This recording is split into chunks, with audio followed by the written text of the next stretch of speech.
All right, guys, so there is a brand new legendary essence that just came to the game for Diablo Immortal for the Blood Knight that is already best in slot. And if you don't know what best in slot means, that it means it is the absolute best piece of gear for this hero or this, game mode, whatever. But in Diablo Immortal, this new essence is literally the best of anyone you can get for the Blood Knight in the game. And let's go and talk about it right now because it's going to increase your damage by literally millions. Let's get straight to it. All right, so first things first, I'm going to be using the build to showcase before the new essence, and then we'll switch the essence to the one that I've been talking about, and then we'll retest it here all at the fancy training ground to really showcase how good A, this new area is, and B, how good this new legendary essence is. So in case you're curious on what I'm using, if we go to not my stash, that's not the one I want. Armory, it is this one. So it's the one where actually somebody made a comment, so I'm going to do it this way. So Horns of the Hexed, which means Siphon Blood is no longer channeled and it now moves with you, dealing damage and draining the life of nearby enemies. Siphon Blood damage increased by 12%. I am at Essence Mastery level 3, almost level 4. For the shoulders, we're using Swarm Speaker.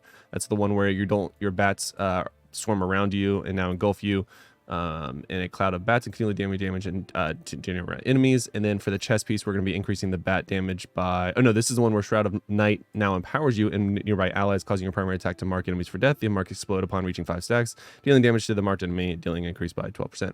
And then for the pants, this is the poison pants for the bats. So Swarm Bats now also poisons enemies, causing them to take 3,550 continual damage for 3 seconds. Faces of the Fading Mirth there. First main hand is the one that is the Whirling Strike now combust, causing enemies to burn. Red Concord. Other main hand is one of my favorites, so Broken Corsique. So when Siphon Blood damages the same enemy 3 times, it causes them to hemorrhage, dealing 5,026 damage, additional damage. Offhands are the only 2 that you have that increase your Shadow Rays edge, at least so far, unless you have one of the new ones. So the first one is Hanging Chalice, which is Shadow's Edge, hits an enemy, 2 blades ricochet out randomly to deal the additional damage. Other one is where it leaves a mark. So Mercy's Plight. Shadow's Edge now marks enemies, causing them to erupt 22,505 additional damage when reaching 4 marks. Damage increased by 60%. Now, these are none of the new essences. This is the best build that I use currently in raids, and then I will show you the one essence that makes this build even better and will actually be able to showcase how much damage it increases from the current one to what it will be after the change in the essence. And we'll talk about some of the new essences that I don't even have yet that will make this one even stronger. So let's get straight to it. I have everything ready to go, and we're going to do a 30-second test here on the training dummy. 3, 2, 1, go. I love the training dummy. It is literally so good. Again, to keep the test as true as possible, we're not going to move literally at all. And I'm going to just do all of my skills on cooldown to the best of my ability. I am making sure that I am in melee range so that my Shadow's Edge does do max damage and not sort of do like the fade away damage or the what's it called? Ranged damage. So we're at 21 seconds, doing pretty good damage there. We're at 9.6. We should be able to, yeah, do some nice damage. All right, 1 and done. All right, so 12.8 million damage. Our damage per second was 428,274. I'm going to take a quick snippet of this just to keep this so we can make the comparison. So this is the first one. And then I will pull this on screen after our next test here. And the one essence that we are going to be talking about, go ahead and reset this. The one essence that we are going to want to use is actually in the shoulder piece, and it's going to change the Swarm of Bats now engulfs you and does continual damage to the following. So it's called Torture and Torment. Swarm of Bats now causes a small swarm of bats to circle you. When you use a primary attack, a bat swoops down and bites enemies. Swarm of Bats damage increased by 12%. Now, we are going to keep everything else in this build, which means the bats are still going to be getting the poison damage as well, but they actually do even more damage with the shoulder pieces, and you almost get 100% uptime, which is where all the damage is going to come from. So again, same exact build, same exact rotation, just change that one legendary essence. Damage to beat total is 12.8 million. 3, 2, 1, and go. Again, 12.8 million, 428,274 damage per second is the number to beat. We are already at 5 million damage. Again, as you can see, I can almost keep my Swarm of Bats up at 100%. It falls off for about 2 seconds.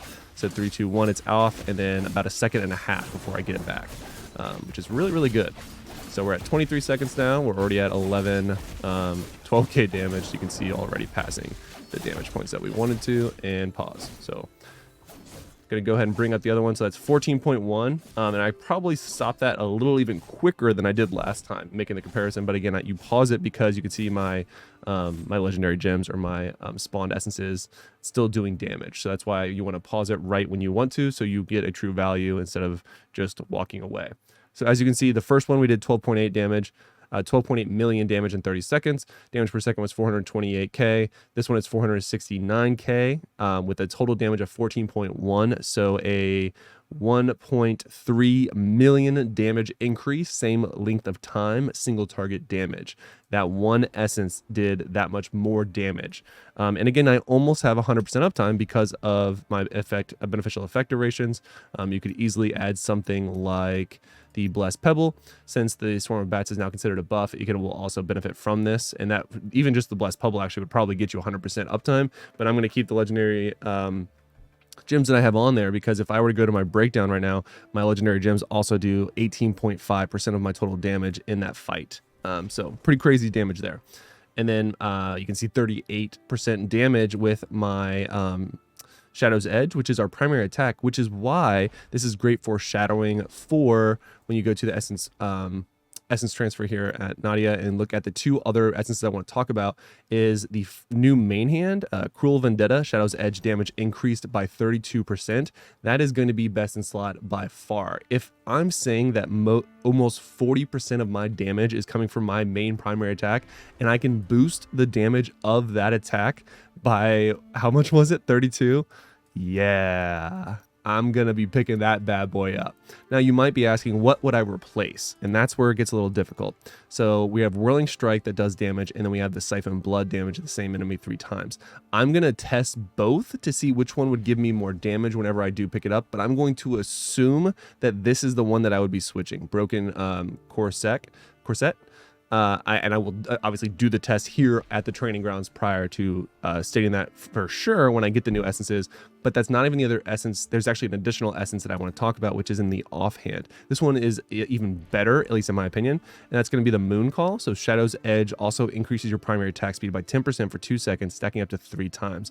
So it stacks up to 3 times, which means you can get a 30% increased primary attack. And I'm assuming as long as you are primary attacking, you can keep this up at all times, which again, I will test once I pick it up. This one is a little easier, in my opinion, to figure out which one you should drop. And for me, it's going to be this one, the Hanging Chalice, because after Shadow's Edge hits an enemy, 2 blades ricochet out, randomly targeting nearby enemies and dealing 15,941 damage to them.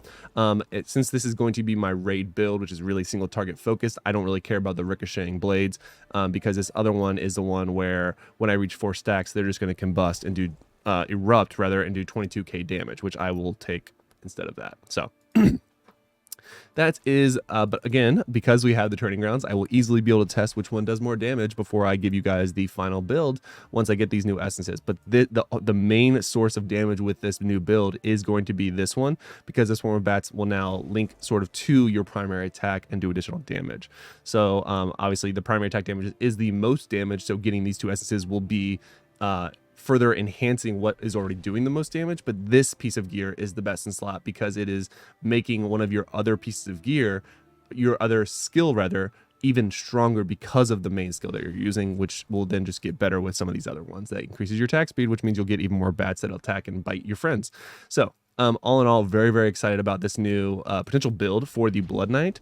Let me know what you guys think in the comments below. I feel very, very excited. Like I said, cannot wait to unlock the rest of these. I'm doing Keon's Ordeal. I'm doing the gambling. I'm farming. I'm doing everything I can to get all these new essences because the Blood Knight is looking really, really strong. I had him in A tier in my previous ranking video, and I'm honestly going to go ahead and call the shot now that I bet you this new build puts it at S, at least for single target damages in PvE, because man, the damage is about to be insane. So until next time, guys, lock it in.